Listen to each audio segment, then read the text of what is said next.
네, 안녕하세요. 직장인 A입니다. 올 한 주도 고생 많으셨습니다. 올 한 주 증권 시장이 참 복잡했는데, 딱히 주도주가 없고 테마주만 오르락 내리락 하면서 변동성을 키워가는데, 이게 실제로 시총 상위주들만 보합권이고, 시총 하위주들은 대부분의 종목들이 하락을 하는 실질적으로 약세장 흐름이었다고 보시면 될 것 같은데요. 제 계좌도 오르락 내리락 하다가, 결국 이번 주는 한 200만 원 정도 수익권으로 마감을 했네요. 총 평가 금액이 한 2억 8,400 정도 되고요. 수익률 측면에서는 약 102% 정도 됩니다. 삼성증권에 약 2억 2천 정도 있고, 키움증권에 6,200 정도 있어서 한 2억 8천 정도 되고 있고, 이제 시장 상황을 좀 말씀드리면은, 주도주 쪽으로 가서 보면은, 삼성전자 같은 경우가 이제 8만 원을 회복해줬죠. 삼성전자 같은 경우는 좀 많이 올라 있어서 뭐 조그마한 악재만 나와도 뭐 디램 상황이 좋다 안 좋다, 이게 슈퍼사이클이다 아니다, 뭐 이런 의구심이 있는 기사만 나와도 바로 반영을 하면서 횡보를 하는 흐름을 보여주고 있어요. 개인적으로 삼성전자는 큰 가격 조정이 있진 않을 것 같아요. 큰 가격 조정이 있진 않을 것 같은데, 워낙 개인들이 믿음이 확고하고 삼성전자에 대한 우리 국민들의 인기가 많으니까 잘 버티고 있죠. 받치고 있고. 하지만 이렇게 좀 길게 보면서 이렇게 천천히 횡보 흐름을 보여주면서 개인 투자들의 투매를 좀 유도할 것 같은데, 그때 이제 털리지 말고 잘 가지고 계셨으면 좋겠고요. 이렇게 사실 주식하면서 제일 힘든 게 횡보장을 보는 거죠. 내 종목은 횡보하는데 남들 종목은 올라가면은 내 종목 손절하고 올라가는 종목 따라잡았다가 올라가는 종목이 꺾이고 내가 원래 가지고 있던 종목이 다시 반등하는 이런 악순환을 경험하지 않기 위해서는 좋은 종목을 잡았으면 오랫동안 가지고 계시는 게 좋습니다. 제 포트에서도 이런 반도체 섹터가 한 50% 이상 지금 되고 있어요. 저는 삼성전자를 사지는 않고, 제 매매 전략이 보통 이제 코스닥의 소부장, 이런 시총 하위주들을 좋아하기 때문에 삼성전자를 가지고 있지는 않지만, 여전히 반도체에 대해서 좋게 보고 포트 비중을 한 60% 정도 가지고 있습니다. 그럼 반도체 관련해서 이제 살 수 있는 종목들을 좀 봐봐야겠죠. 제 생각에 지금 매력 있는 종목은 약 AD 테크놀로지, AD, 코아시아, 코세스 정도가 있는 것 같은데, 코세스는 뺄게요. 이게 코세스가 하는 게 많죠. 반도체 장비도 있고, 뭐 LED 쪽도, 미니 LED 쪽도 있고, 그리고 또 메타버스 관련해서 뭐 테마주도 있고요. 이렇게 있는데, 조금 이제 요새 코세스가 이슈를 받는 게 메타버스 쪽, 테마 쪽으로 자꾸 이슈를 받아요. 그래서 반도체 쪽으로 보기에는 조금 이렇게 테마가 붙었기 때문에 살짝 좀 나중에 좀 봐야 될 것 같고요. 그리고 두 종목 같은 경우가 좀 반도체 쪽으로 매력 있는 종목인데, 둘 다 디자인 하우스죠. 파운드리와 이제 팹리스 업체를 연결해주는 디자인 하우스인데, 외국 같은 경우는, 특히 대만 같은 경우는 이런 디자인 하우스 밸류 체인들이 시총이 가장 높은 게 1조 이상도 있다고 하죠. 그래서 우리나라 디자인 하우스는 한 시총 둘 다 한 시총 3천이 좀 안 되는 걸로 알고 있는데, 3천이 좀 안 돼요. 안 되는데 아직 성장할 여력은 충분히 있다고 생각을 하고요.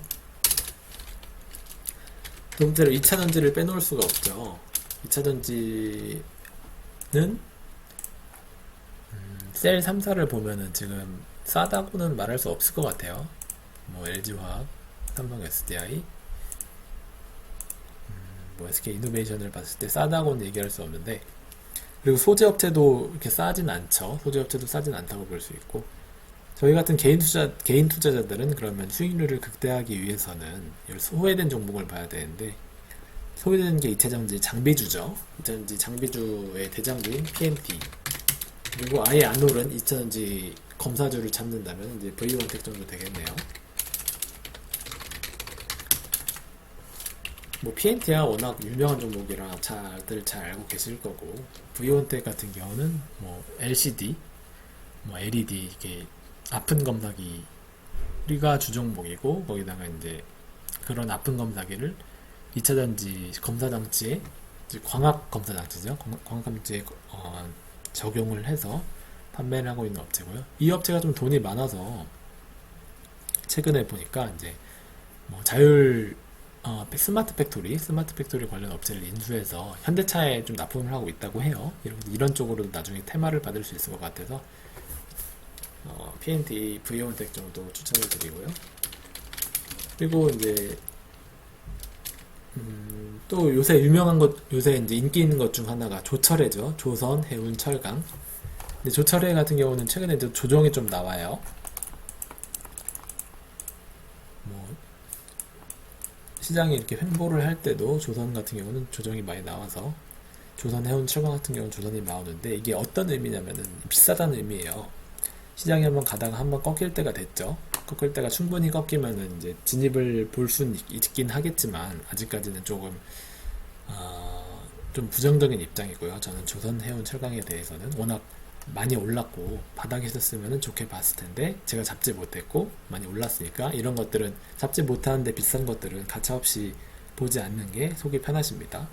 수익률 측면에서 도움이 되고요. 그러면 또 이제 소외받고 있는 친구들 중 하나가 5G죠. 5G 같은 경우에서 5G도 이제 주가의 흐름이 있죠. 처음에는 뭐 대한광통신처럼 이런 광섬유, 그리고 두 번째로는 뭐 우선, KMW, 세 번째 올라가는 순서로는 이제 유선, 유선망인, 세 번째가 중계기네요. 중계기, 뭐 솔리드, 뭐 이런 친구들이 있죠. 솔리드밖에 생각이 안 나는데 지금은. 그리고 유선 장비로는 뭐 다산 네트워크스, 유비코스가 있죠. 다 이제 이슈를 받았는데 아직까지 이슈 안 받은 그 다음 스텝이 있죠. 다음 스텝은 5G 솔루션입니다. 5G 솔루션에서는 뭐 텔코웨어, S넷 정도가 있어요. 그리고 소형주로는 이루온이 있는데 이루온이 또 테마가 붙어서 약간 좀 급등을 하고 있죠. 이러면은 잡지 않는 게 맞습니다. 벌써 이렇게 많이 올라왔죠. 이런 경우에 잡으면 큰일 나요. 아무리 좋다고 하지만 이런 경우에 잡으면 안 되고, 텔코웨어와 S넷 같은 경우는 요새 증권사에서 커버도 많이 하는 종목이기 때문에 한번 읽어보시면 충분히 아실 수 있을 거예요. 다음 스텝 5G에서 다음으로 이슈를 받을 수 있는 부분이라고 생각을 하고요. 또 요새 제가 관심을 가지고 있는 게 스마트 그리드예요. 다들 요새 전기차, 뭐 2차 전지, 뭐 자동차 부품주까지 핫하죠. 뭐 현대차는 말할 것도 없고요. 현대차가 이제 이슈를 받는 것 중 하나가 전기차에 먼저 진출한다. 그리고 자율주행에 관련해서 빠르게 대응을 하고 있기 때문에 좋게 보고 있는 건데, 실질적으로 사람들이 요새 전기차를 살 수 없는 이유 중 하나가 충전소가 없어서죠. 내 집 바로 앞에 충전소가 없으면은 내 집 바로 앞에 혹은 회사에 충전소가 없으면은 전기차를 살 수 없어요. 저도 전기차를 사고 싶었지만 이런 이점이 없기 때문에, 왜냐면은 충전이 안 되면은 그 충전소 자리가 없으면은 계속 비켜줘야 되죠. 뭐 밤 11시가 됐든 12시가 됐든 그 주차 자리가 아니기 때문에 전화해서 비켜달라고 하면 비켜줘야 되는데, 이런 식으로 불편함이 있기 때문에 전기차를 살 수 없는 건데, 이걸 해결하기 위해서는 이 충전소가 싹 깔려야죠. 충전소가 깔리려면은 이러한 전선, 전기 솔루션, 이런 업체들이 있어야 됩니다. 이런 재료들이 들어가야 되고, 이런 것들이 아직 시장에서 조명을 받지 않았기 때문에 소외됐다고 볼 수 있는데, 대표적으로는 LS 일렉트릭, 그리고 광명전기 정도가 있겠네요. 광명전기, 좀 더 추가하자면 옴니 시스템, 얘는 유명하죠. 얘는 2006년, 5년도부터 벌써 이제 스마트 계량기라고 해서 양방향으로 통신을 해서 전력량을 필요한 데다 주고 필요 없는 데서 회수를 하는 이런 계량기를 만드는 업체인데 벌써 유명한 업체예요. 이런 애들이 있고요. 스마트 그리드가 또 좋은 게 SOC랑도 연결돼 있죠. 정부가 이제 돈을 풀었고 돈을 회수하는 과정에서 이제 SOC 사업을 벌여서 국가적으로 이제 성장을 하는 이런 것들을 미국 혹은 중국 그리고 이제 우리나라를 포함해서 전 세계적으로 진행을 할 텐데 이런 SOC랑도 연관이 돼 있고 심지어 또 이제 친환경이랑도 연관이 돼 있어요. LS 일렉트릭 같은 경우는 해상 풍력을 할 때 해상 풍력에서 지상으로 이제 전력을 송신할 때 그 전선이 중요하죠. 전선이 중요한데 그게 이제 해상 풍력 총 투자 비용이 약 20%, 25% 정도를 차지하는데 아직까지는 이렇게 사람들이 관심이 없는 것 같아요. 이럴 때 잘 줍줍을 해놔서 속칭 줍줍을 해놔서 잘 수익 실현을 해야겠죠. 모회사인 LS도 괜찮다고 봅니다. LS 같은 경우도 괜찮고요. 네. LS 같은 경우는 차트적으로 보면은 이제 아직 전고점에 거의 도달을 했는데요. 전고점에 도달을 했는데 전고점을 깰 때 진입하시는 게 제일 좋을 것 같고요. 왜냐면은 이게 다 매물대기 때문에 여기서 잘못 받고 또 내려오면은 좀 아쉽잖아요. 적당히 또 조정을 받고 다시 완전히 깨버릴 때 진입하시는 걸 추천을 드리고요. 그리고 또 좋게 보는 게 건설이죠. 건설 같은 경우는 여전히 아까 말했듯이 SOC 사업도 있고 또 이번에 문재인 대통령이 미국에 가셔서 한미 정상회담을 하고 있죠. 한미 정상회담을 하고 있는데 거기서 이제 이슈가 되는 게 이제 대북 관련해서 이런 이슈가 되고 있어요. 건설 같은 경우는 이런 대북 관련주로 엮여서 또 급등이 나올 수도 있기 때문에 재료가 많다고 볼 수 있습니다. 또 친환경 사업을 하는데 뭐 다들 CS 윈도 상방 MNT를 보시고 있지만 그 친구들은 이제 이런 풍력 발전 관련돼서 이제 뭐 하부라든지 이런 터빈이라든지 이런 걸 만드는 업체지만 실제로 그거를 만들고 설립하는 거는 이제 건설업체가 하겠죠. 그래서 친환경 쪽으로도 수혜를 볼 수 있는 친구들을 찾는 게 중요할 것 같고요. DLENC 매력적인 친구들로는 DLENC, DL건설, GS건설 뭐 이런 쪽이 되겠네요. 네, 그리고 또 핫한 종목, 핫한 섹터 중에 하나죠. 증권 섹터가 굉장히 핫한데 급등을 많이 했어요. 급등을 많이 했는데 여기 보시면 뭐 주봉으로 보면은 쭉쭉 올라가고 있죠. 그래서 잡기 좀 부담스러운 자리긴 합니다. 여전히 싼 건 맞지만 좀 잡기 부담스럽긴 해요. 하지만 아직 좀 괜찮은 친구들을 보면은 여전히 우리나라 1위인 증권 같은 경우는 미래에셋 증권 정도가 있겠죠. 미래에셋 증권 정도가 자리가 아직 나쁘지 않아서 추천을 드리고요.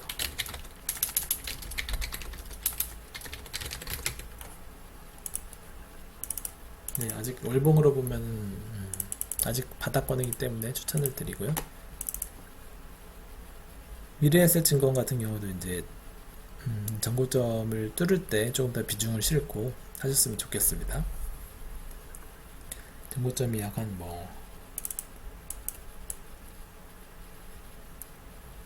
만원대 정도 되겠네요. 애매한 자리인데 이런 거 같은 경우는 이제 들어갈 때 진입을 할 때 분할 매수를 하셔야 돼요. 들어갈 때 한 번에 내가 100만원을 순자고 한다 했을 때 바로 100만원을 들어가는 게 아니라 한 비중 한 3비중으로 나와서 이럴 때 한번 3비중 330만원 들어가고 뭐 예를 들어 여기서 이 자리에서 뭐 20% 떨어진다 10% 떨어진다 그러면은 한 20만원 더 추가해서 50만원 만들고 더 떨어진다 그러면은 거기서 그 자리에서 또 뭐 한 6천까지 내려온다 그러면 한 30만원 더 투자하는 거예요. 이런 식으로 하락 시에 점점 분할 매수할 수 있도록 비중을 나눠서 들어가시는 게 필승할 수 있는 전략입니다.